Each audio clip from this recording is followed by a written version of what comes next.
ಸತ್ಯ ಹೇಳುತ್ತೆ ಜಗತ್ತು. ಒಬ್ಬ ಭಕ್ತನ ರೂಪದಲ್ಲಿ ಭಗವಂತನ ಹೆಸರು ಕೂಗಿದ್ರೆ ಓಡ್ಕೊಂಡ್ ಬರ್ತೀಯ. ಆದ್ರೆ ಒಬ್ಬ ಗೆಳೆಯನ್ ರೂಪದಲ್ಲಿ ಕರೆದ್ರೆ ಆಗ ಬರೋದೇ ಇಲ್ಲ. ಕೃಷ್ಣ, ದೊಡ್ಡ ನಿರ್ದಯಿನೋ ನೀನು. ಹೇಳೇನೋ ಹೋಗಿದ್ದೆ, ನಾನು ಬೇಗನೆ ಬರ್ತೀನಿ ನಿನಗೆ ಗುರುವಿನ ರೂಪದಲ್ಲಿ. ಆದ್ರೆ ಒಂದ್ ಬಾರಿ ಹೋದವನು ಮತ್ತೆ ನೋಡಕ್ ಬರ್ಲಿಲ್ಲ ನಿನ್ ಗೆಳೆಯನ್ನ. ಸಾಂದೀಪನಿ ಋಷಿಯ ಆಶ್ರಮದಿಂದ ಅವನನ್ನು ಇಲ್ಲಿಗೆ ತರೋದು ಹೇಗೆ? ಅಯ್ಯೋ ಮಹಾರಾಜ, ಇದ್ಯಾವ್ ದೊಡ್ಡ ಕೆಲಸ. ನಾನ್ ಹೋಗ್ತೀನಿ, ಸುಧಾಮನ್ ಕುತ್ತಿಗೆನ ಹಿಡ್ಕೊಂಡು ಹಾಗೆ ನಿಮ್ ಎದುರಿಗೆ ತಂದು ಟಪಕ್ಕಂತ ಎಸಿತೀನಿ ಅಷ್ಟೇ. ನೀನು ಏನಂದ್ಕೊಂಡೆ ಭದ್ರಾಕ್ಷ? ಈ ಕಾರ್ಯ ಅಷ್ಟು ಸರಳನ? ಆ ಪರಮಾವತಾರಿ ಶ್ರೀಕೃಷ್ಣನ ಪರಮ ಭಕ್ತ ಸುಧಾಮ ಅಷ್ಟೊಂದು ಅಸುರಕ್ಷಿತನೇ? ಪ್ರಹ್ಲಾದ ನನ್ನ ಮಗನಾಗಿದ್ದ, ಆಗಲೂ ಅವನನ್ನು ಕೊಲ್ಲಲಾಗಿರ್ಲಿಲ್ಲ. ಮಹಾರಾಜ, ನನಗ್ ಗೊತ್ತಿದೆ ಈ ಕೆಲ್ಸ ಬಹಳ ಕಠಿಣನೇ. ಆದ್ರೆ ಏನ್ ಮಾಡ್ಲಿ, ಹೋಗೋ ಹೊರತಾಗಿ ನಮ್ ಬಳಿ ಯಾವ ದಾರಿ ಕೂಡ ಇಲ್ವಲ್ಲ. ಗೆಳೆಯ, ನಿನ್ನ ನೋಡೋಕೆ ಬಹಳ ಇಚ್ಛೆ ಆಗ್ತಾ ಇದೆ. ಹೃದಯ ತುಂಬಾ ವ್ಯಾಕುಲಗೊಳ್ತಾ ಇದೆ ನಿನ್ನ ದರ್ಶನಕ್ಕೋಸ್ಕರ. ಏನಾದ್ರೂ ಒಂದು ಅವಕಾಶ ಮಾಡ್ತೀಯಾ ನಿನ್ನನ್ನ ನೋಡೋದಿಕ್ಕೆ, ನಿನ್ನ ದರ್ಶನ ಪಡೆಯೋದಿಕ್ಕೆ?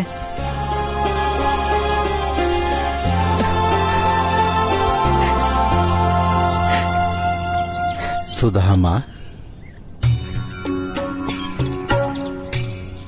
ಯಾರೊಂದಿಗೆ ಮಾತಾಡುತ್ತಿರುವೆ?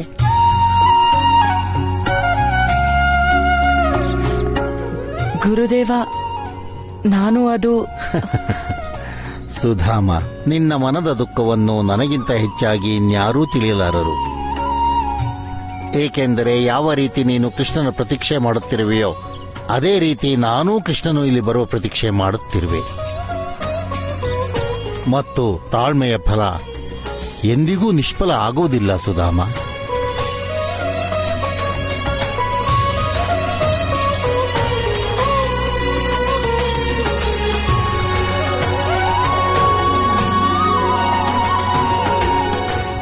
ರಾಧಿ ಹಠಮಾರಿನೋ ಅಲ್ವೋ, ಆದ್ರೆ ಅವಳು ಯಾವತ್ತೂ ಅಸತ್ಯ ಹೇಳೋದೇ ಇಲ್ಲ. ಒಮ್ಮೆ ಅವಳು ನನ್ಗಾಗಿ ಭಜನೆ ಮಾಡಿದ್ದಿದ್ರೆ ಆಗ ತಾನಾಗೆ ಸ್ವೀಕಾರ ಮಾಡ್ತಿದ್ಲು. ಮತ್ತೆ ಈಗ ರಾಧೆನ ನನ್ನ ಕರೀತಾ ಇದ್ರೆ ಮತ್ತಿನ್ಯಾರು ಕರೀತಿದ್ರು?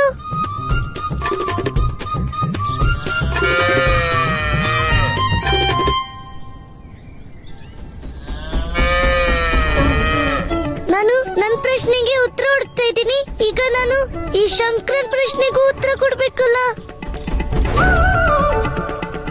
ಹಾ ಶಂಕರ, ನನ್ ಗೊತ್ತಿದೆ, ನೀನಾಗ್ಲೇ ಹಿರಣ್ಯಕಶಿಪು ಮತ್ತೆ ಭದ್ರಾಕ್ಷಂಗೆ ಮಣ್ಣು ಮುಗ್ಸಿ ಬಂದಿದ್ದು. ಏನಂದೆ ಶಂಕರ? ನಾನ್ ನಿನ್ನ ಕಾಪಾಡೋಕ್ ಯಾಕೆ ಬರ್ಲಿಲ್ವಾ? ಯಾಕಂದ್ರೆ ನನ್ ಗೊತ್ತಿತ್ತು ನಿನ್ಗೆ ಏನು ಕೂಡ ಆಗೋದಿಲ್ಲ. ಶಂಕರ, ನಾನು ನಿನ್ನ ಭಾವನೆನ ತಿಳಿದಿದ್ದೀನಿ. ನೀನ್ ನನ್ ಮೇಲೆ ಸಿಟ್ಟಾಗಿದ್ಯಾ. ಆದ್ರೆ ನಾನು ಈಗ ಒಂದ್ ಪ್ರಶ್ನೆಯಲ್ಲಿ ಮುಳುಗಿದ್ದೀನಿ. ಒಂದ್ಸಲ ಹೇಳ್ತೀಯಾ? ನಿನ್ ಗೊತ್ತಿದ್ಯಾ ನಿನ್ನೆ ರಾತ್ರಿಲಿ ನನ್ನ ಭಜನೆ ಹಾಡಿ ನನ್ನನ್ನ ಯಾರು ಕರೀತಾ ಇದ್ದಿದ್ದು? ಇನ್ನು ನಿನ್ ಗೊತ್ತಿದ್ಯಾ ಅದ್ಯಾರಂತ ಆ ರಾತ್ರಿಲಿ ನನ್ನ ಭಜನೆ ಹಾಡ್ತಿದ್ದು? ರುಕ್ಮಿಣಿ. ಯಾರದು ಆ ರುಕ್ಮಿಣಿ? ನನ್ಗಂತೂ ಯಾವ ರುಕ್ಮಿಣಿನೂ ಗೊತ್ತಿಲ್ವಲ್ಲ. ನನ್ನ ಭಕ್ತಿ ರುಕ್ಮಿಣಿ. ಆದ್ರೆ ಪ್ರಶ್ನೆ ಅಂತೂ ಹಾಗೇ ಇದೆ, ಈಗ ಯಾರು ಈ ರುಕ್ಮಿಣಿ? ಅವಳ ಭಜನೆಯಲ್ಲಿ ಎಷ್ಟು ಭಕ್ತಿ ಇತ್ತು, ನಾನು ಪತ್ತೆ ಹಚ್ಚಲೇಬೇಕು. ಅಣ್ಣ ಹೇಳ್ತಿದ್ದೇನಲ್ವಾ, ನನ್ ಕೃಷ್ಣನ್ ಮೂರ್ತಿ ನಂಗೆ ಕೊಡು ಅಣ್ಣ. ನೀನು ಕೃಷ್ಣನ ಭಗವಂತ ಅಂತೀಯಲ್ವಾ, ಮತ್ತೆ ನಿನ್ ಕೃಷ್ಣ ನಿನ್ ಹತ್ರ ಯಾಕೆ ಬರಲ್ಲ? ಅಣ್ಣ, ನೀನೀಗ ನನ್ ಕೃಷ್ಣನ್ ಕೊಡ್ದಿದ್ರೆ ಕೃಷ್ಣನೇ ಬಂದು ನಿಂಗ್ ಶಿಕ್ಷೆ ಕೊಡ್ತಾನೆ. ಮತ್ ಕರಿ ನಿನ್ ಕೃಷ್ಣನ. ಆ ಗೊಲ್ಲನ ನಮ್ ಸೈನಿಕರ ಕೈಯಿಂದ ಬಂದ್ಸಿ ಅವನಿಗೆ ಶಿಕ್ಷೆ ಕೊಡದೆ ಹೋದ್ರೆ ಆಗ ನನ್ನ ಹೆಸರು ರುಕ್ಮಿಣಿ ಅಲ್ಲ. ಅಣ್ಣ, ನನ್ ಕೃಷ್ಣನ್ ವಿಷಯದಲ್ಲಿ ಏನು ಕೆಟ್ಟದ್ ಮಾತಾಡ್ಬೇಡ. ಅಯ್ಯೋ, ಇದೇನಾಗ್ತಾ ಇದೆ? ಅಮ್ಮ ನೋಡಿ ಇಲ್ಲಿ. ಕೃಷ್ಣನ್ ಬಗ್ಗೆ ಅಣ್ಣ ಏನೇನೋ ಹೇಳ್ತಾ ಇದ್ದಾನೆ. ರುಕ್ಮ ಸತ್ಯ ಹೇಳ್ತಾ ಇದ್ದಾನೆ ರುಕ್ಮಿಣಿ. ನೀನು ವಿದರ್ಭದ ರಾಜಕುಮಾರಿ, ಮಹಾರಾಜ ಭೀಷ್ಮಕನ ಏಕಮಾತ್ರ ಮಗಳು ನೀನು. ನಿನ್ನ ತಂದೆ ಮಹಾರಾಜ ಜರಾಸಂಧನಂತ ಮಹಾನ್ ರಾಜರಿಗೆ ಗೆಳೆಯ. ನಮ್ಮ ರಾಜ್ಯದ ಸಮ್ಮುಖ ವೃಂದಾವನ ಏನೂ ಇಲ್ಲ. ಮತ್ತೆ ನೀನು ಅಲ್ಲಿರುವ ಒಬ್ಬ ಗೊಲ್ಲನ ಭಕ್ತಿಯಲ್ಲಿ ಲೀನಳಾಗೋದಾ? ಅಮ್ಮ, ನಿಂಗಿನ್ನೂ ಗೊತ್ತಿಲ್ವಾ? ನನ್ ಕೃಷ್ಣ ಇಡೀ ಜಗತ್ತನ್ನ ಹಸುಗಳನ್ ಸಾಕ್ದಂಗ್ ಸಾಕ್ತಾನೆ. ಸಾಕು ರುಕ್ಮಿಣಿ, ಬಹಳ ಆಯ್ತು. ಕೃಷ್ಣ ಕೃಷ್ಣ, ಇನ್ನು ನೀನು ಕೃಷ್ಣನ ವಿಷಯವನ್ನು ಯೋಚನೆ ಮಾಡುವುದನ್ನು ಬಿಡು. ನೀನು ಯೋಚಿಸಬೇಕಾಗಿರುವುದು ನಿನ್ನ ವಿವಾಹವಾಗುವವರ ಬಗ್ಗೆ. ನನ್ಗೆ ವಿವಾಹ ಬೇಡ. ನನ್ಗೆ ನನ್ ಕೃಷ್ಣನ್ ಜೊತೆ ಮಾತಾಡ್ಬೇಕಷ್ಟೇ. ನನ್ಗೆ ನನ್ ಕೃಷ್ಣನ್ ಮೂರ್ತಿ ಕೊಡು. ಅದ್ ನಿನ್ಗೆ ಯಾವ ಕಾರಣಕ್ಕೂ ಸಿಗೋದಿಲ್ಲ. ನೀವೆಲ್ರೂ ನೋಡ್ತೀರಿ, ನನ್ಗೆ ಸಹಾಯ ಮಾಡಕ್ಕೆ ಕೃಷ್ಣನೇ ಬರ್ತಾನೆ. ಏ ರುಕ್ಮಿಣಿ,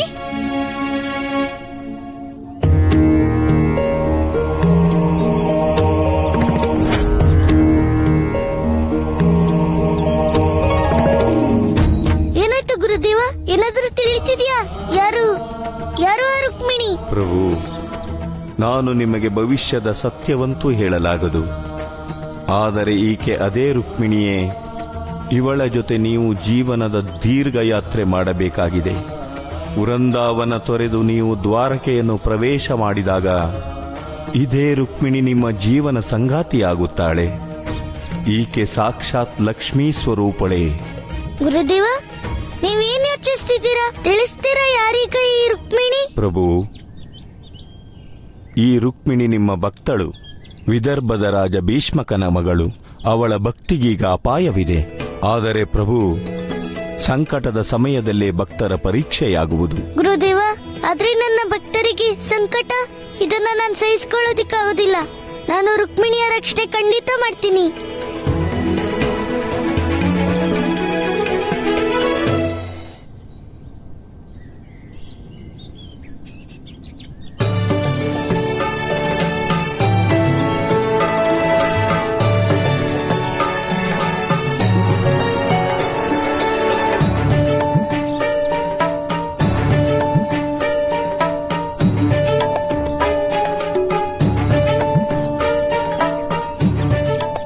ಗೆಳೆಯ, ಭೋಜನ ಸ್ವೀಕಾರ ಮಾಡು.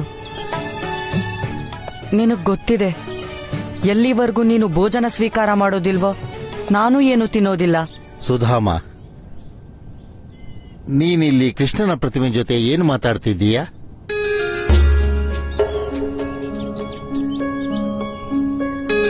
ಗುರುದೇವ, ನಾನು ಅದು ಇಲ್ಲ ಇಲ್ಲ, ಹೇಳುವ ಯಾವ ಅವಶ್ಯಕತೆಯೂ ಇಲ್ಲ. ನನಗೆ ಚೆನ್ನಾಗಿ ತಿಳಿದಿದೆ, ಈ ಜಗತ್ತಿನಲ್ಲಿ ಕೃಷ್ಣನಿಗೆ ನಿನ್ನ ಮೀರಿಸುವಂತಹ ಇನ್ಯಾವ ಭಕ್ತನೂ ಇಲ್ಲ. ಹಾ ಗುರುದೇವ, ಕೃಷ್ಣನೇ ನನಗ್ ಸರ್ವಸ್ವ, ನನ್ ಗೆಳೆಯ, ನನ್ ತಂದೆ ತಾಯಿ, ನನ್ಗೆ ಎಲ್ಲಾನೂ ಅವನೇ. ಸತ್ಯ ಹೇಳುತ್ತಿರುವೆ ಸುಧಾಮ. ಮತ್ತೆ ಒಂದು ಕಾರ್ಯ ಮಾಡಬಾರದೆ? ಎಷ್ಟೋ ದಿನ ಕಳೆದಿದೆ, ನೀನೇ ಹೋಗಿ ನಿನ್ನ ಸಖನನ್ನು ಯಾಕೆ ಭೇಟಿಯಾಗಬಾರದು?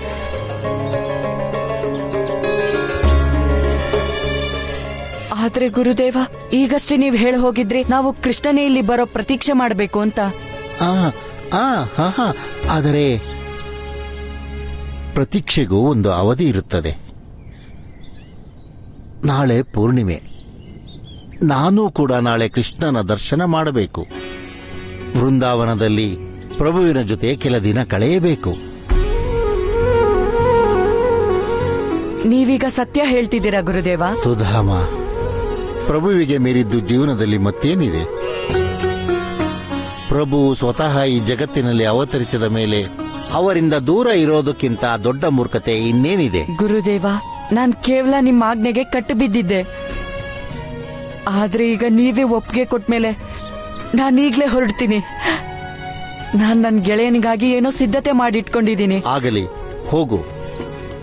ಆದರೆ ಬೇಗ ಮರಳಬೇಕು. ನಾವಿಬ್ಬರು ಈಗಲೇ ಹೊರಡೋಣ. ಹಾ ಗುರುದೇವ.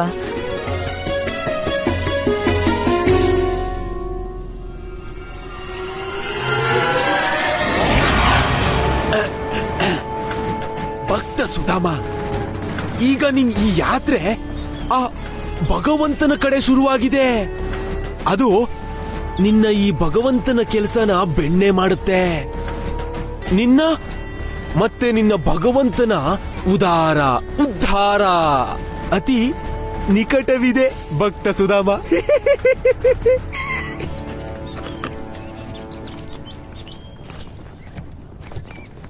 ಏನಾಯ್ತು ಕೃಷ್ಣ, ಇವತ್ತು ದನ ಮೇಯಿಸ್ಕೊಂಡು ಇಷ್ಟ ಬೇಗ ವಾಪಸ್ ಬಂದೆ? ಅಮ್ಮ, ನಾನ್ ದನ ಮೇಯಿಸ್ಕೊಂಡಲ್ಲ, ಬದ್ಲಿಗೆ ಗುರುದೇವರನ್ನ ನೋಡಿ ಬರ್ತಿರೋದು. ಕೃಷ್ಣ, ಗೋವುಗಳ ಮೇಲೆ ನೀನು ಪ್ರೇಮ ನೋಡಿದ್ಮೇಲೆ ನನಗಂತೂ ಅನಿಸ್ತಾನೆ ಇರುತ್ತೆ ಈ ಸಂಬಂಧ ನೀನು ಖಂಡಿತ ಸ್ವರ್ಗದಿಂದ ಪಡ್ಕೊಂಡ್ ಬಂದಿರ್ತೀಯ ಅಂತ. ಅಣ್ಣ, ಜಗತ್ನಲ್ಲಿ 3 ಪ್ರಕಾರದ ಮಾತೆಯರಿರ್ತಾರೆ. ಮೊದಲು ನಮ್ಗೆ ಜನ್ಮ ನೀಡೋ ಮಾತೆ, 2ನೇದು ಭೂಮಾತೆ, ಮತ್ತೆ 3ನೇದು ಗೋಮಾತೆ. ಮತ್ತೆ ನಮ್ಮೆಲ್ಲರ ಅಮ್ಮಂದಿರಂದ್ರೆ ಎಲ್ರಿಗೂ ಪ್ರೀತಿ ಇರುತ್ತೆ. ಮತ್ತೆ ಇದಕ್ಕೋಸ್ಕರ ಸ್ವರ್ಗದಿಂದ ಪಡ್ಕೊಂಡ್ ಬರೋ ಅವಶ್ಯಕತೆ ಏನು?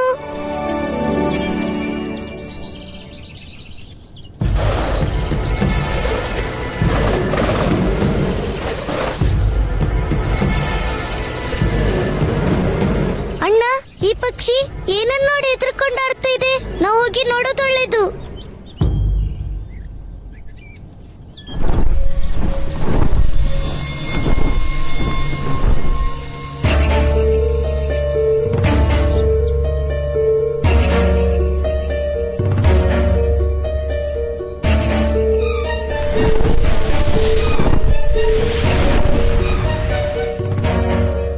ಆ ಪಕ್ಷಿ ಎಷ್ಟು ದೊಡ್ಡದಾಗಿದೆ. ಆದ್ರೆ ಆ ಪಕ್ಷಿ ಮೇಲೆ ಇರೋ ಹುಡುಗಿ ಯಾರು?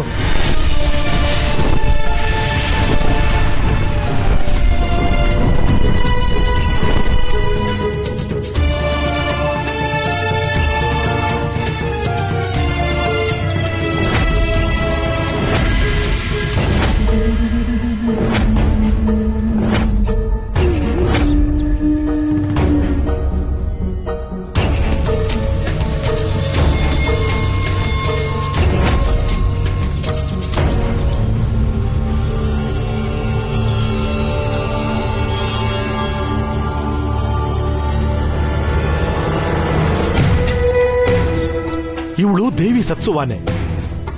ಇಷ್ಟು ವರ್ಷದ ನಂತರ ಬೃಂದಾವನದಲ್ಲಿ ಇವಳು ಚಂದೇರಿ ರಾಜ್ಯದ ಮಹಾರಾಣಿ ಆಗಿದ್ದವಳಲ್ವಾ? ಚಂದೇರಿ ರಾಣಿ ಸತ್ಸುವಾಗೆ ಇಲ್ಲಿಗೆ ಬರೋ ಅವಶ್ಯಕತೆ ಏನಿತ್ತು?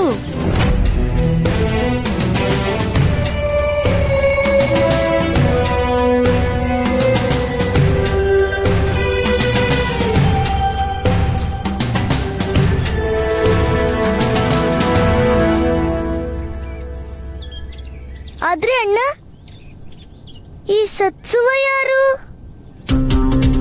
ಮತ್ತೆ ಇವಳು ನನ್ನ ಮನೆ ಕಡೆ ಯಾಕೆ ಹೋಗ್ತಿದ್ದಾಳೆ?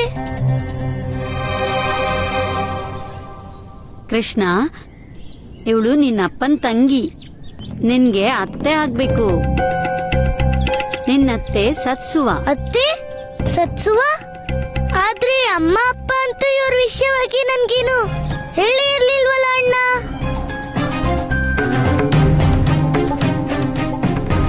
ನನ್ ಮನೆಗೆ ಹೋಗಿ ನೋಡ್ಬೇಕು.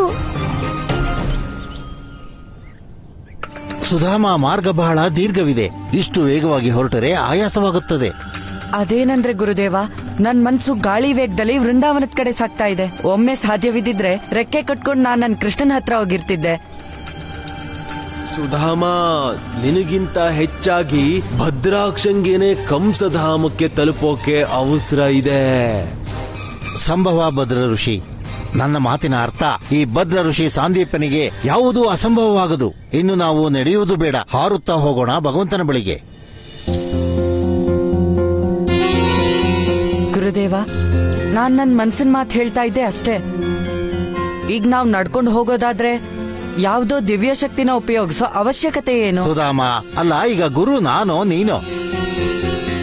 ಆದ್ದರಿಂದ ನಾನೇನು ಹೇಳುವನೋ ನೀನು ಹಾಗೆಯೇ ಕೇಳಬೇಕು. ಎಲ್ಲಿ ಸ್ವಲ್ಪ ಹಿಂದೆ ಸರಿ.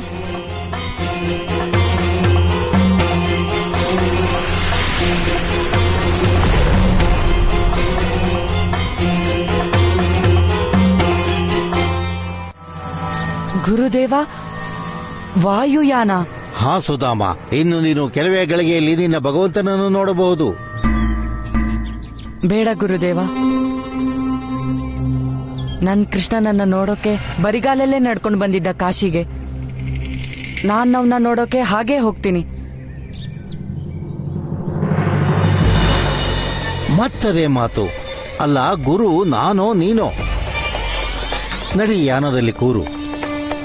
ಗುರುದೇವ, ನೀವು ನನ್ ಗೆಳೆಯನ್ ನೋಡೋಕ್ ಕರ್ಕೊಂಡು ಹೋಗ್ತಿದ್ದೀರಾ ಇಲ್ಲ ನನ್ನ ಅಪಹರಣ ಮಾಡ್ತಿದ್ದೀರಾ? ಸುಧಾಮ, ನಿನ್ನ ಹಠದಿಂದಾಗಿ ನನಗೂ ಭಗವಂತನನ್ನು ನೋಡಲು ತಡವಾಗುತ್ತಿದೆ. ಬರಿಗಾಲಲ್ಲೇ ಹೋಗುವಷ್ಟು ಸಮಯ ನಿನ್ನ ಬಳಿ ಇರಬಹುದು, ಆದರೆ ನನ್ನ ಬಳಿ ಅಷ್ಟು ಸಮಯವೇ ಇಲ್ಲ. ನಾನು ಆಶ್ರಮಕ್ಕೂ ಮರಳಿ ಬರಬೇಕು. ಗುರುದೇವ, ಯಾಕೋ ಅನಿಸ್ತಾ ಇದೆ ಈಗ ನೀವು ವೃಂದಾವನಕ್ಕೆ ಕೃಷ್ಣನ್ ನೋಡೋದಕ್ಕಲ್ಲ, ಬದಲಾಗಿ ಬೇರೆ ಯಾವುದೋ ಕಾರ್ಯ ಮಾಡೋಕ್ ಹೋಗ್ತಿದ್ದೀರಾ. ನಿಮ್ ಮಾತಲ್ಲಿ ಭಕ್ತಿನೂ ಇಲ್ಲ, ಶ್ರದ್ಧೆ ಕೂಡ ಇಲ್ಲ. ಒಂದ್ ವೇಳೆ ನಿಮಗೆ ಯಾನ್ದಲ್ಲಿ ಹೋಗ್ಬೇಕಂದ್ರೆ ಆರಾಮಾಗಿ ಹೋಗ್ ಬನ್ನಿ, ಆದ್ರೆ ನಾನ್ ಬರ್ಗಾಲ್ನಲ್ಲೇ ನಡ್ಕೊಂಡು ಹೋಗೋದು. ಸುಧಾಮ,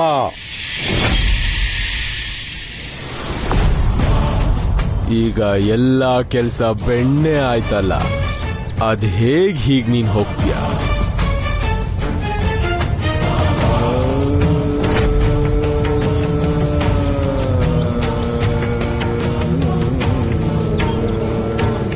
ಯಾರ್ ನೀನು? ಪ್ರೇತ ಗುರುದೇವ, ಪ್ರೇತ. ಈಗ ನಾವು ಕೃಷ್ಣನ್ ಬಳಿ ಅಲ್ಲ, ಭಗವಂತ ಕಂಸನ ಧಾಮಕ್ಕೆ ಹೋಗ್ಬೇಕಿದೆ. ನಡಿ. ಇಲ್ಲ, ನಾನ್ ನನ್ ಕೃಷ್ಣನ್ ಹತ್ರ ಹೋಗ್ಬೇಕು. ಏಯ್, ಕೃಷ್ಣನ ಭಕ್ತ, ಎಲ್ಲಿ ಓಡ್ತಿದ್ಯಾ?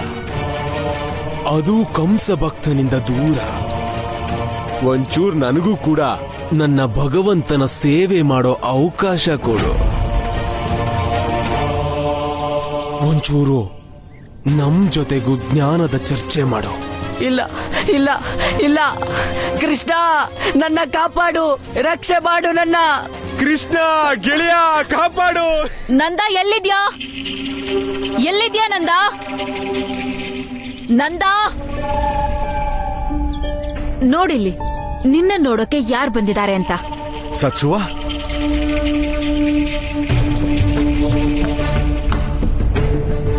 ನೀನಿಲ್ಲಿ? ಗುರ್ತ ಸಿಕ್ತಾ ನಿಂಗೆ? ಇಷ್ಟು ವರ್ಷ ಆದ್ಮೇಲೆ ನಿನ್ ಸೋದರಿನ ನೋಡಿ ನೀನು ಗುರ್ತ ಹಿಡಿಯೋದಿಲ್ವೇನೋ ಅನ್ಕೊಂಡಿದ್ದೆ. ಅಕ್ಕ,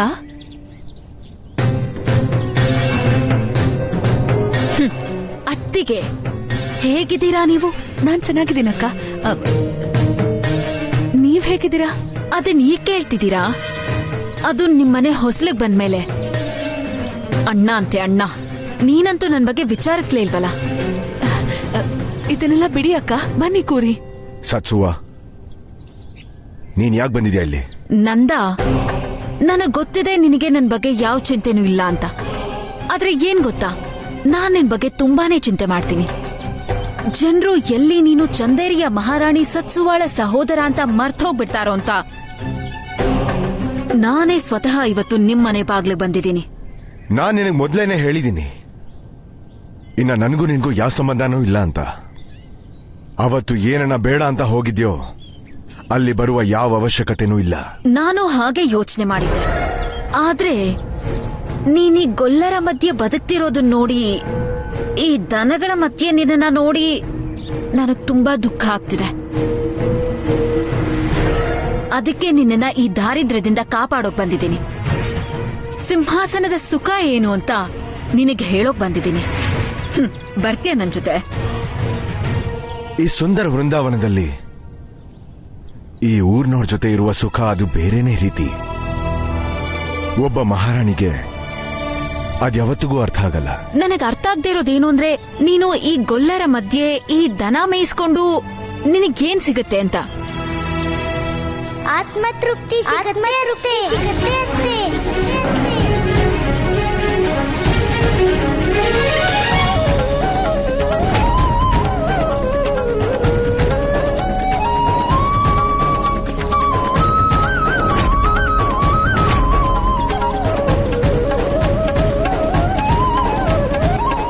ಇಷ್ಟು ಪುಟ್ಟ ಹುಡುಗನ್ ಬಾಯಲ್ಲಿ ಇಷ್ಟು ದೊಡ್ಡ ಮಾತಾ? ಹುಡುಗ, ಯಾರ್ ನೀನು? ಅದನ್ನ ತಿಳ್ಕೊಳ್ಳೋದಿಕ್ಕೆ ನಿಮ್ಗೆ 1000 ವರ್ಷ ಆದ್ರೂ ಆಗ್ಬೋದು ಸೋದ್ರತ್ತಿ. ಆದ್ರೆ ಈಗ ನಾನು ನಿಮ್ಮನ್ನ ಅತ್ತೆ ಅಂದ್ಮೇಲೆ ಅದ್ರ ಅರ್ಥ ಏನ್ ಹೇಳಿ? ನಾನು ನಿಮ್ಮ ತಮ್ಮಂಗೆ ಮಗ ಅಂತ.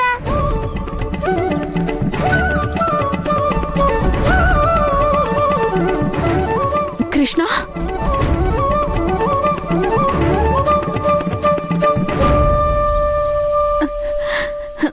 ನಾನು ಏನ್ ಕೇಳಿದ್ನೋ ಹಾಗೆ ಇದೆಯಾ ನೀನು?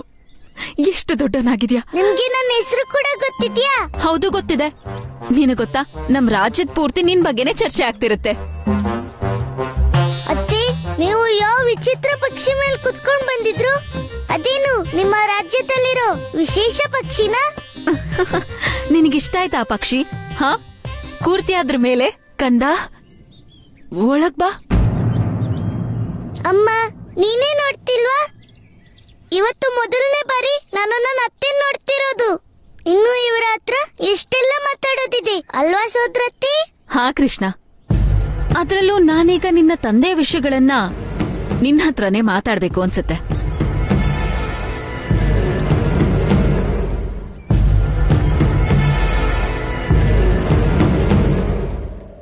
ಭದ್ರಾಕ್ಷ, ನಾನ್ ಹೇಳ್ತಿದ್ದೀನಿ, ಬಿಡು ನನ್ನ.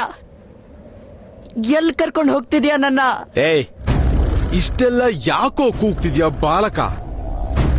ವಾಯುಯಾನದಲ್ಲಿ ಕೂತ್ಕೊಂಡು ಒಂದು ಸಲ ವಾಯು ಮಾರ್ಗದ ಯಾತ್ರೆಯ ಆನಂದ ತಗೋ.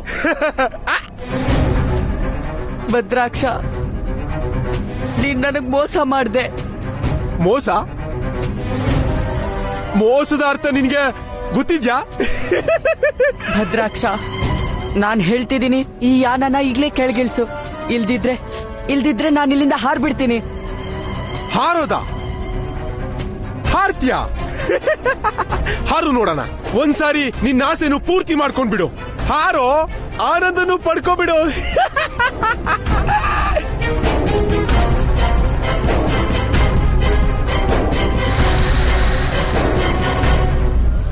ಅಯ್ಯೋ ಭಕ್ತ ಸುಧಾಮ, ಯಾರಾದ್ರೂ ಒಂದ್ಸರಿ ಭದ್ರಾಕ್ಷನ ಯಾನನ ಹತ್ತಿದ ಮೇಲೆ ಮತ್ತವರು ಭದ್ರಾಕ್ಷನ್ ಇಚ್ಛೆ ಇಲ್ದೆ ಇಳಿಯೋಕಾಗಲ್ಲ.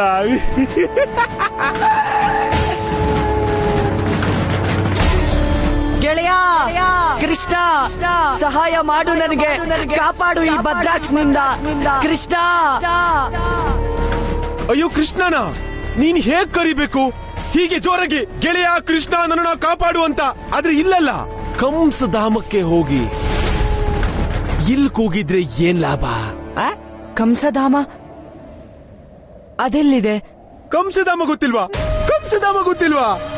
ಅಯ್ಯೋ, ಮಥುರೇಲಿ ನೋಡು, ಕಂಸಧಾಮಂದು ಹೆಸರು ಹೇಳ್ದೆ, ಅಲ್ಲಿ ಬಂದೇ ಬಿಡ್ತು ಕಂಸಧಾಮ. ನಡಿ, ಕೆಳಗಿಳಿದು ಸ್ವತಃ ದರ್ಶನ ಮಾಡು ಕಂಸಧಾಮಂದು.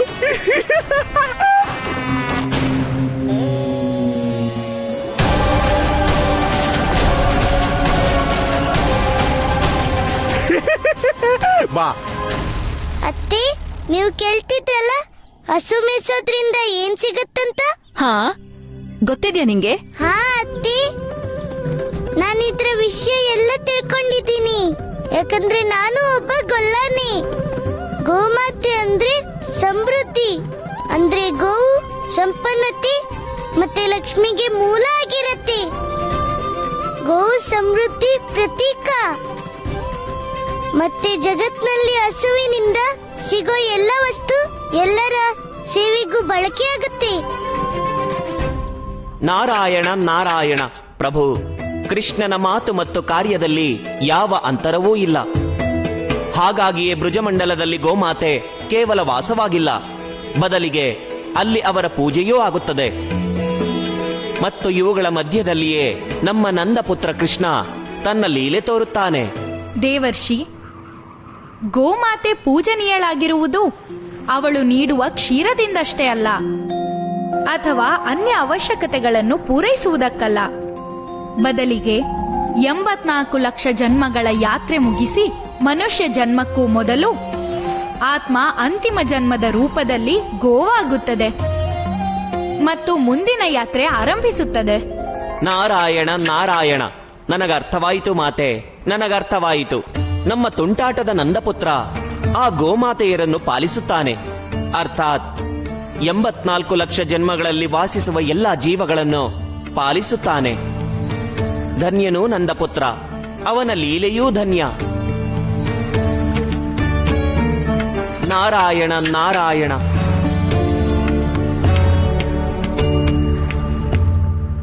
ಅತ್ತೆ, ನೀವು ಯಾತ್ರೆ ಮಾಡಿ ಬಂದಿದ್ದೀರಿ, ನಿಮ್ಗೆ ಸುಸ್ತಾಗಿರತ್ತೆ. ಬನ್ನಿ, ನಾನು ನಿಮ್ಗೆ ಗೋಮಾತೆ ಹಾಲಿಂದ ಮಾಡಿರೋ ಬೆಣ್ಣೆ ತಿನ್ನಿಸ್ತೀನಿ. ಬೆಣ್ಣೆ ತಿಂದ್ರೆ ನಿಮ್ಮ ಸುಸ್ತೆಲ್ಲ ದೂರ ಆಗ್ಬಿಡತ್ತೆ. ಕೃಷ್ಣ, ನನಗೆ ಆಯಾಸನೂ ಆಗಿಲ್ಲ, ನನಗೆ ಬೆಣ್ಣೆ ಅಂದ್ರೂ ಇಷ್ಟ ಇಲ್ಲ. ಇಷ್ಟು ವರ್ಷದ ನಂತರ ನೀನಿಲ್ಲಿ ಕಾರಣ ಇಲ್ಲದೆ ಬರೋದಿಲ್ಲ. ಇಲ್ಲಿ ಬಂದಿರೋಕೇನಾದ್ರೂ ವಿಶೇಷ ಕಾರಣ? ನಂದ, ನಮ್ಮ ಪರಿವಾರಕ್ಕೆ ಇದು ತುಂಬಾ ಸಂತೋಷದ ಸಮಯ. ಈ ಸಂತೋಷದಲ್ಲಿ ನೀನು ಭಾಗಿಯಾಗಬೇಕು ಅಂತ ಆಮಂತ್ರಣ ಕೊಡಕ್ ಬಂದಿದ್ದೀನಿ. ಆಮಂತ್ರಣ? ಯಾವ ಆಮಂತ್ರಣ? ನೀನು ನನ್ನ ಮಗ ಶಿಶುಪಾಲನ ಬಗ್ಗೆ ಖಂಡಿತವಾಗ್ಲೂ ಕೇಳಿರ್ಲೇಬೇಕು ಅಲ್ವಾ? ಒಬ್ಬ ಅದ್ವಿತೀಯ ಬಾಲಕನಾಗಿ ಹುಟ್ಟಿದಾನವನು. ಅತ್ತೆ, ಅದ್ಭುತ ಅಂತ ಎಲ್ಲ ಮಕ್ಕಳಾಗಿರ್ತಾರೆ, ಮತ್ತೆ ಆತರ ಏನ್ ಅದ್ಭುತ ಇದೆ ನಿಮ್ ಮಗನಲ್ಲಿ? ನನ್ನ ಮಗ ಶಿಶುಪಾಲ ಯಾವುದೋ ಸಾಧಾರಣ ಹುಡುಗ ಅಲ್ಲ. ಅವನ್ಗೆ 3 ಕಣ್ಣುಗಳು, 4 ಕೈಗಳಿದೆ. ದೇವತೆಯರಿಗೆ ಸಮಾನ ನನ್ನ ಮಗ. ಅತ್ತೆ, ದೇವತೆಗಳು ಯಾವುದೋ ವಿಶೇಷ ರೂಪದಲ್ಲಿರಲ್ಲ, ಬದಲಿಗೆ ವಿಶೇಷ ಗುಣ ಹೊಂದಿರ್ತಾರೆ. ಆದ್ರೆ 3 ಕಣ್ಣು ಮತ್ತೆ 4 ಕೈ ಅಂತ ರಾಕ್ಷಸರಿಗೂ ಇರುತ್ತೆ. ನಂದ, ನನ್ನ ಮಗನ ವಿರುದ್ಧ ಏನ್ ಕೇಳಕ್ಕೂ ಇಷ್ಟಪಡಲ್ಲ ನಾನು. ಕೃಷ್ಣ, ನಿನ್ ಮಗ ಎಷ್ಟಾದ್ರೂ ವಿಶೇಷ ಆಗಿರ್ಲಿ, ಅದ್ರಲ್ಲಿ ನಮ್ಗೇನು ಆಸಕ್ತಿ ಇಲ್ಲ. ನಾನ್ ನಿನಗೆ ಹೇಳಕ್ ಬಂದಿರೋ ವಿಷಯ ಏನು ಅಂದ್ರೆ, ನನ್ನ ಮಗ ಶಿಶುಪಾಲನ ಮದುವೆ ವಿದರ್ಭದ ರಾಜಕುಮಾರಿ ಜೊತೆ ನಿಶ್ಚಯ ಆಗಿದೆ. ಮದುವೆಗೆ ಬಂದ್ರೆ ನನಗೆ ಖುಷಿ ಆಗುತ್ತೆ. ವರ್ಷಗಳ ಮೊದಲೇ ನಾನ್ ನಿನ್ ಜೊತೆ ಎಲ್ಲ ಸಂಬಂಧನೂ ಮುರ್ಕೊಂಡಾಯ್ತು. ಆದ್ರಿಂದ ನೀನ್ ಯಾವ ಸಂಭ್ರಮದಲ್ಲೂ ನಾವು ಸೇರೋದಕ್ಕೆ ಸಾಧ್ಯ ಇಲ್ಲ. ಅಕ್ಕ, ನಾವ್ ಖಂಡಿತ ಬರೋ ಪ್ರಯತ್ನ ಮಾಡ್ತೀವಿ. ಇಷ್ಟು ದಿನ ನೀನು ನಿನ್ನ ಅಕ್ಕನ ಪ್ರೀತಿ ಮಾತ್ರ ನೋಡಿದ್ಯಾ. ಅವಳ ಕೋಪನ ನೋಡೋ ಕೆಲ್ಸ ಮಾಡದೇ ಇದ್ರೆ ಒಳ್ಳೇದು.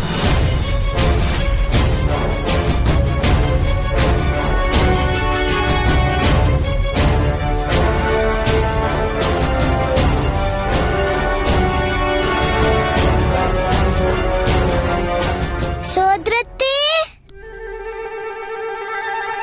ಅಪ್ಪ ಬರ್ಲಿ ಅಥವಾ ಬರ್ದೇ ಇರ್ಲಿ, ಆದ್ರೆ ನಾನಂತೂ ಬರ್ತೀನಿ. ಮತ್ತೆ ನಾನು ನಿಮ್ಮ ಆಮಂತ್ರಣ ಸ್ವೀಕಾರ ಮಾಡಿದ್ದೀನಿ. ನಾನ್ ಖಂಡಿತ ಬರ್ಬೇಕು. ನಾನು ಆ 3 ಕಣ್ಣು ಮತ್ತೆ 4 ಕೈ ಇರೋ ಅಣ್ಣನ ನಿಶ್ಚಿತಾರ್ಥ ನೋಡಕ್ ಬಂದೇ ಬರ್ತೀನಿ. ಮತ್ತೆ ಇನ್ನೂ ಒಂದು ವಿಷಯ, ಇನ್ನು ನಿಮ್ಮ ಈ ಕೋಪ ಮತ್ತೆ ನನ್ನ ಪ್ರೇಮ ಒಟ್ಟಾಗೋದು ನಿಮ್ಮ ರಾಜಮಹಲಲ್ಲಿ. ಇನ್ನ ನನ್ಗೆ ಆಜ್ಞೆ ನೀಡಿ. ನಾರಾಯಣ ನಾರಾಯಣ. ಮಾತೆ, ನನಗೆ ಅರ್ಥವಾಗುತ್ತಿಲ್ಲ. ಸತ್ಸುವಾಳಂತಹ ಒಬ್ಬ ಸ್ತ್ರೀ ನಂದನ ಸಹೋದರಿ ಹೇಗಾಗುತ್ತಾಳೆ? ಏಕೆಂದರೆ ನಂದರಾಜನು ಒಬ್ಬ ಸಾಧಾರಣ ಗೊಲ್ಲ, ಮತ್ತೆ ಸತ್ಸುವ ಒಬ್ಬಳು ಯಕ್ಷಿಣಿ. ಇದು ಹೇಗೆ ಸಾಧ್ಯವಿದೆ ಮಾತೆ? ದೇವರ್ಷಿ, ಸತ್ಸುವ ನಂದನ ಸೋದರಿಯೇ, ಆದರೆ ಅವಳಿಗೆ ಒಬ್ಬ ಯಕ್ಷನಲ್ಲಿ ಪ್ರೇಮ ಉಂಟಾಯಿತು. ಸತ್ಸುವ ತನ್ನ ಪರಿವಾರದ ವಿರುದ್ಧ ಹೋಗಿ ಯಕ್ಷನೊಂದಿಗೆ ವಿವಾಹವಾದಳು. ಆದರೆ ಆ ಯಕ್ಷ ಅಸುರಿ ಶಕ್ತಿಗಳ ಉಪಾಸಕನಾಗಿದ್ದ. ಹಾಗಾಗಿ ನಂದನು ತನ್ನ ಸೋದರಿ ಆ ಯಕ್ಷನನ್ನು ಮದುವೆಯಾಗದಿರುವಂತೆ ಪ್ರಯತ್ನಿಸಿದ. ಆದರೆ ಸತ್ಸುವ ಅವನ ಮಾತು ಕೇಳಲಿಲ್ಲ. ಆಗ ನಂದನೆ ತನ್ನ ಸೋದರಿಯೊಂದಿಗೆ ಸಂಬಂಧ ಕಡಿದುಕೊಂಡ. ನಾರಾಯಣ ನಾರಾಯಣ. ಆದರೆ ಮಾತೆ, ಇಲ್ಲಿ ಸತ್ಸುವಾಳಂತಹ ಯಕ್ಷಿಣಿಗೆ ಸಾಕ್ಷಾತ್ ಪರಮಾವತಾರಿ ಶ್ರೀಕೃಷ್ಣನ ಸಂಬಂಧಿಯಾಗುವ ಸೌಭಾಗ್ಯ ಪ್ರಾಪ್ತವಾಗಿದೆ. ಅಂದರೆ ಖಂಡಿತ ಇದರ ಹಿಂದೆ ಏನೋ ಕಾರಣವಿದೆ. ದೇವರ್ಷಿ, ಅದರ ಕಾರಣವೇ ಶಿಶುಪಾಲ. ಶಿಶುಪಾಲನೆ? ನನಗರ್ಥವಾಗಲಿಲ್ಲ ಮಾತೆ. ದೇವರ್ಷಿ, ಸತ್ಸುವಾಳ ಪುತ್ರ ಶಿಶುಪಾಲ ತನ್ನ ಹಿಂದಿನ ಜನ್ಮದಲ್ಲಿ ಪ್ರಭುವಿನ ಪರಮ ಭಕ್ತ ಮತ್ತು ನಮ್ಮ ದ್ವಾರಪಾಲಕನಾಗಿದ್ದ. ಇವನು ಅದೇ ವಿಜಯ ಸನಕಾದಿ ಋಷಿಗಳ ಶಾಪದ ಕಾರಣ ತನ್ನ ಮೊದಲನೆಯ ಜನ್ಮದಲ್ಲಿ ಹಿರಣ್ಯಾಕ್ಷ, 2ನೆಯ ಜನ್ಮದಲ್ಲಿ ಕುಂಭಕರ್ಣ ಮತ್ತು ಅವನ 3ನೇ ಜನ್ಮ ಶಿಶುಪಾಲನ ರೂಪದಲ್ಲಾಗಿದೆ. ಇವನ ಉದ್ಧಾರ ಕೃಷ್ಣನಿಂದಾಗುವುದೇ ನಿಯತಿಯಾಗಿದೆ. ನಾರಾಯಣ ನಾರಾಯಣ, ಇದರರ್ಥ ಹೀಗಲ್ಲವೇ ಪ್ರಭು? ವಿಜಯನ ಉದ್ಧಾರಕ್ಕಾಗಿ ಸತ್ಸುವ ಒಬ್ಬ ಯಕ್ಷನೊಂದಿಗೆ ವಿವಾಹವಾದಳು. ಪ್ರಭು, ನಾವು ಧನ್ಯರು, ಮತ್ತೆ ನಿಮ್ಮ ಲೀಲೆಯೂ ಧನ್ಯ. ನಾರಾಯಣ ನಾರಾಯಣ.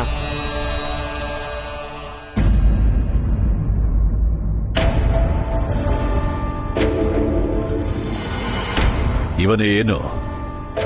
ಆ ಪರಮಾವತಾರಿಯ ಪರಮ ಭಕ್ತ ಸುಧಾಮ. ಹಾ ಮಹಾರಾಜ, ಇವನು ಕೃಷ್ಣನ್ ನಿಜವಾದ ಭಕ್ತ. ಅಯ್ಯೋ, ಇವನು ಬಲರಾಮನ್ಗಿಂತ ದೊಡ್ಡ ಭಕ್ತ. ಏನ್ ಬೇಕಾಗಿದೆ ನಿಮಗೆ? ನನ್ ಯಾಕೆ ಕರ್ಕೊಂಡ್ ಬಂದ್ರಿ ಇಲ್ಲಿಗೆ? ಹೀಗಂದುಕೋ ಬಾಲಕ, ಇವತ್ತು ನಿನ್ನ ಭಕ್ತಿಗೆ ಪರೀಕ್ಷೆ ಇದೆ. ನನಗೆ ಯಾರ್ದೋ ಎದುರಿಗೆ ನನ್ ಭಕ್ತಿ ನಿರೂಪಿಸೋ ಅವಶ್ಯಕತೆ ಇಲ್ಲ. ನನಗೆ ಅವಶ್ಯಕತೆ ಇದೆ. ಕೇಳಿದ್ದೀನಿ ಬಾಲಕ, ನೀನು ಕರೆದ್ರೆ ಸಾಕು ಆ ಕೃಷ್ಣ ಓಡೋಡಿ ಬರ್ತಾನಂತೆ. ಕೃಷ್ಣ ನನ್ ಗೆಳೆಯ. ಮತ್ತೊಬ್ಬ ಗೆಳೆಯ ತನ್ನ ಇನ್ನೊಬ್ಬ ಗೆಳೆಯನ್ ಕರೆನ ಕೇಳ್ದೇ ಇರೋದಿಲ್ಲ. ಈಗ ನಿಮ್ಗೂ ಕೂಡ ಅವನ್ ದರ್ಶನ ಮಾಡ್ಬೇಕು ಅಂದ್ರೆ ನಾನು ಅವನ್ನ ಕರಿಬಹುದು. ದರ್ಶನ ಅಲ್ಲ, ದೀಪದ ಜ್ವಾಲೆ ಆರಿಸಬೇಕಾಗಿದೆ. ಅಂತ್ಯ ಮಾಡಬೇಕು ನಾನು ನಿನ್ನ ಭಗವಂತ, ನಿನ್ನ ಸಖನನ್ನ. ಕರಿ ಅವನನ್ನ. ಇಲ್ಲ ಇಲ್ಲ ಇಲ್ಲ, ಖಂಡಿತ ಇಲ್ಲ. ನಾನು ಅವನ್ನ ಇಲ್ಲಿ ಕರೆದು ಅವನ್ ಜೀವಕ್ಕೆ ಅಪಾಯ ಮಾಡೋಕ್ಕಾಗಲ್ಲ. ನೀನು ಕರೀಲೇಬೇಕಾಗತ್ತೆ ಬಾಲಕ. ಯಾಕಂದ್ರೆ ನೀನು ಮತ್ತು ನಿನ್ನ ಭಕ್ತಿ ನಿನ್ನ ಪ್ರಭು ಪರಮಾವತಾರಿ ಶ್ರೀಕೃಷ್ಣನ ಅಂತ್ಯಕ್ಕೆ ಕಾರಣ ಆಗೋದು ನಿಶ್ಚಿತಾನೆ.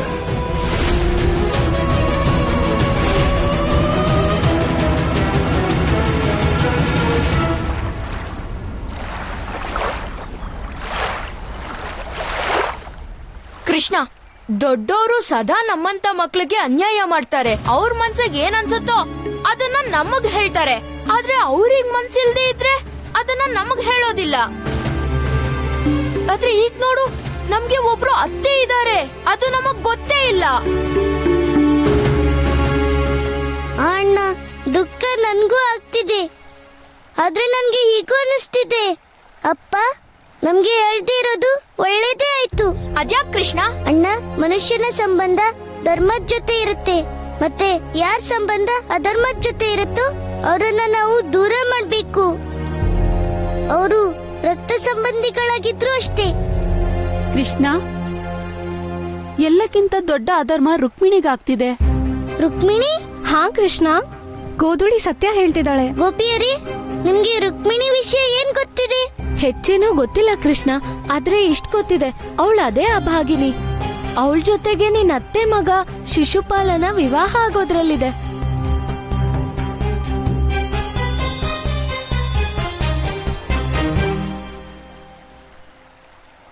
ಅಂದ್ರೆ ಇವಳು ಅದೇ ರುಕ್ಮಿಣಿನ ನನ್ಗಾಗಿ ಭಜನೆ ಮಾಡ್ದವಳು? ಅಂದ್ರೆ ಅವಳು ಬಹಳ ದೊಡ್ಡ ಅಪಾಯದಲ್ಲಿದ್ದಾಳೆ. ಈಗ ಏನಾದ್ರೂ ಆಗ್ಲಿ, ನಾನು ಚಂದೇರಿಗೆ ಹೋಗೋದಿಕ್ಕೆ ಅಪ್ಪನ ಒಪ್ಪಿಸ್ಲೇಬೇಕು. ಕೃಷ್ಣ, ಈಗ ನೀನ್ ಏನ್ ಯೋಚನೆ ಮಾಡ್ತಿದ್ಯಾ? ಅಣ್ಣ, ನಾನ್ ಯೋಚಿಸ್ತಿದ್ದೆ, ನಾವಿಬ್ರು ಸೇರಿ ನಮ್ಮ ಅತ್ತೆ ರಾಜ್ಯಕ್ಕೆ ಹೋಗ್ಬೇಕು. ಆದ್ರೆ ಕೃಷ್ಣ, ನೀನ್ ಈಗಷ್ಟೇ ಹೇಳ್ತಿದ್ಯಲ್ಲ, ಯಾರ ಅಧರ್ಮದ ಜೊತೆ ಇರ್ತಾರೋ ಅವ್ರ ಜೊತೆ ನಾವು ಯಾವ ಸಂಬಂಧನೂ ಇಟ್ಕೋಬಾರ್ದು ಅಂತ. ಹಾ ಅಣ್ಣ, ಆದ್ರೆ ಇದನ್ನು ಯೋಚಿಸು.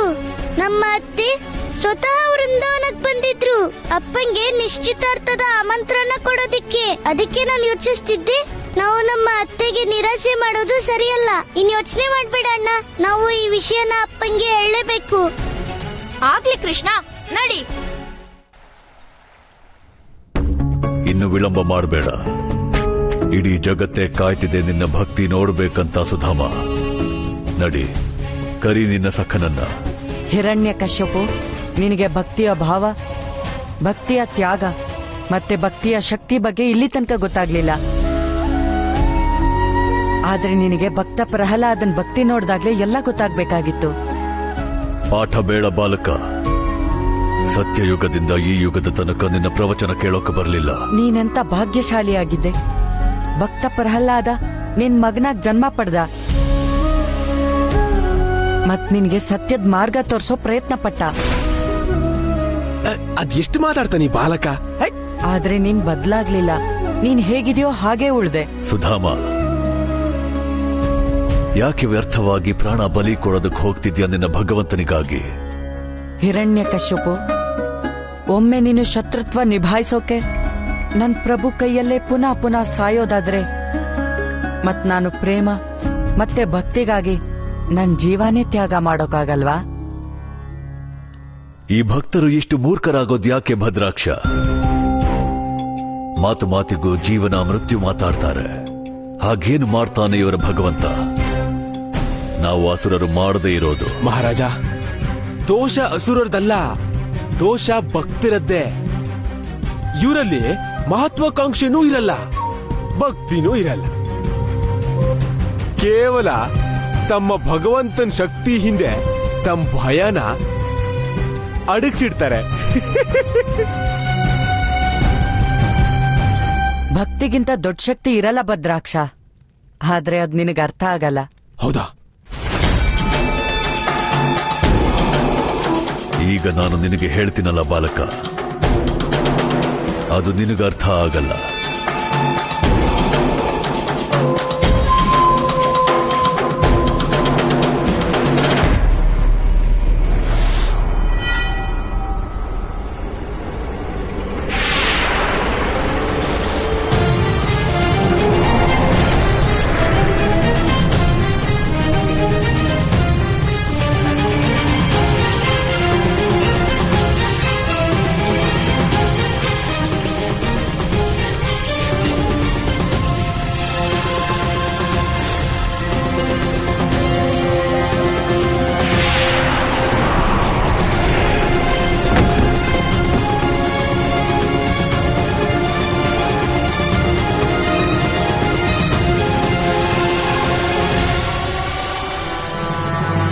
ಆನಂದ ಆಯ್ತಾ ಸುಧಾಮ? ಈಗ ಕರಿತೀಯಾ ಅಥವಾ ಭಕ್ತಿಯ ರುಚಿ ಇನ್ನೂ ನೋಡ್ಬೇಕಾ? ಅಯ್ಯೋ ಮಗು, ಏ ಸುಧಾಮ, ಯಾಕೋ ಇಷ್ಟ ಹಠ ಮಾಡ್ತಿದ್ಯಾ? ಏನಾಗ್ಬಿಡುತ್ತೆ? ದಿನ ಇಡೀ ಕರಿತಿರ್ತೀಯಲ್ಲ, ಒಂದ್ಸಾರಿ ಮಹಾರಾಜಂಗೋಸ್ಕರ ಕರೆದ್ರೆ ಏನಾಗ್ಬಿಡುತ್ತೆ? ಕರೆದ್ಬಿಡು, ಕರೆದ್ಬಿಡು, ಕರಿ ಕರಿ. ಇಲ್ಲ ಇಲ್ಲ, ನಾನ್ ನನ್ ಭಗವಂತನ ನಿಜವಾದ ಭಕ್ತ. ಒಬ್ಬ ನಿಜವಾದ ಭಕ್ತ ಯಾವತ್ತೂ ತನ್ನ ಪ್ರಭು ಜೀವಕ್ಕೆ ಅಪಾಯ ತರೋಕ್ ಸಾಧ್ಯ ಇಲ್ಲ. ಕರಿಲೇಬೇಕು ನೀನು ಕೃಷ್ಣನ್ನ, ಅನ್ಯಥಾ ನಿನ್ನ ಉದ್ಧಾರ ನಾನು ಮಾಡ್ತೀನಿ. ಭದ್ರಾಕ್ಷ, ಕರ್ಕೊಂಡು ಹೋಗು ಇವನನ್ನ. ಇವನನ್ನ ಸರಿಯಾದ ಮಾರ್ಗಕ್ಕೆ ತರೋದಕ್ಕೆ ಬೇಕಾದಷ್ಟು ಮಾರ್ಗ ಇದೆ ನನ್ನ ಹತ್ರ.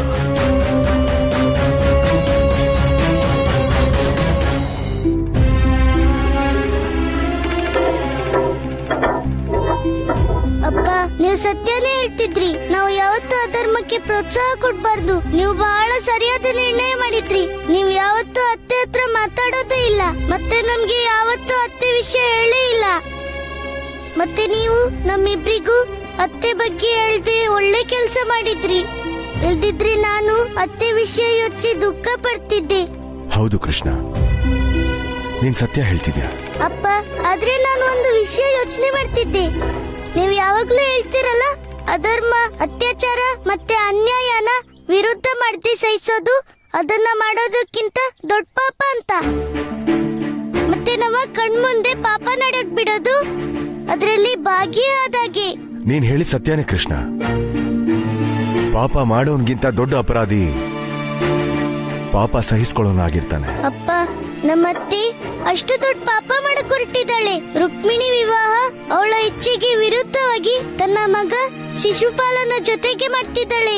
ಅದನ್ನ ವಿರುದ್ಧ ಮಾಡೋರು ಯಾರು? ಎಲ್ಲರೂ ಇದನ್ನೇ ಬಯಸ್ತಾರೆ, ಅನ್ಯಾಯದ ವಿರುದ್ಧ ಬೇರೆಯವರು ಹೋರಾಡ್ಲಿ ಅಂತ. ಮತ್ತೆ ನಾವ್ ಪಾರಾದ್ರೆ ಸಾಕು. ಇದನ್ನೆಲ್ಲ ಬುಟ್ಟಿಗೆ ತುಂಬಿಸು. ಈಗ ಈಗ ಕಂದ ಚಂದೇರಿಗೆ ಹೋಗೋಕೆ ಅಪ್ಪನ ಒಪ್ಪಿಸ್ತಾನೆ. ಇದ್ರಲ್ಲಿ ನಮ್ ಕರ್ತವ್ಯ ಏನಿರ್ಬೇಕಪ್ಪ?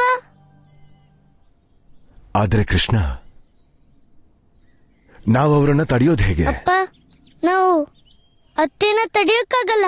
ನಾವು ರುಕ್ಮಿಣಿ ರಕ್ಷಣೆ ಮಾಡ್ಬೇಕು. ಕಾರ್ಯ ಸ್ವತಃ ಆಗ್ಬಿಡತ್ತೆ. ಆದರೆ ಕೃಷ್ಣ, ನಾನು... ಅಪ್ಪ, ನೀವು ಚಿಂತೆ ಮಾಡ್ಬೇಡಿ. ಕೇವಲ ಇಷ್ಟೇ ಯೋಚಿಸಿ. ನಮ್ಗೆ ಮತ್ತೆ ನಿಮ್ಗೆ ಗೊತ್ತಿದ್ದಾಗ್ಲೇ ಅಲ್ಲಿ ರುಕ್ಮಿಣಿಗೆ ಅನ್ಯಾಯ ಆದ್ರೆ ನಾವು ನಮ್ಮನ್ನ ಹೇಗ್ ಕ್ಷಮಿಸ್ಕೊಳ್ಳೋದು? ಆದ್ರೆ ಕೃಷ್ಣ, ಇದೆಲ್ಲ ಹೇಗ್ ಸಾಧ್ಯ? ಅಪ್ಪ, ನೀವು ಕೇವಲ ನಮ್ಗೆ ಚಂದೇರಿ ರಾಜ್ಯಕ್ಕೆ ಹೋಗೋ ಅನುಮತಿ ಕೊಟ್ಬಿಡಿ. ಇಲ್ಲ ಕಂದ,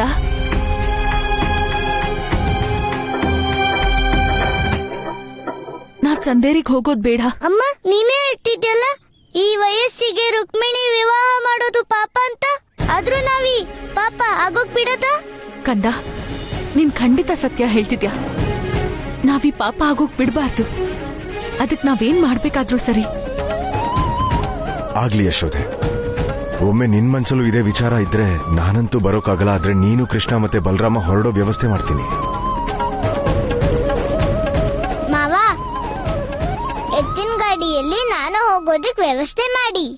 ನಾನು ಹೋಗ್ತೀನಿ ಈ ಗೊಲ್ಲನ್ ಜೊತೆ. ಖಂಡಿತ.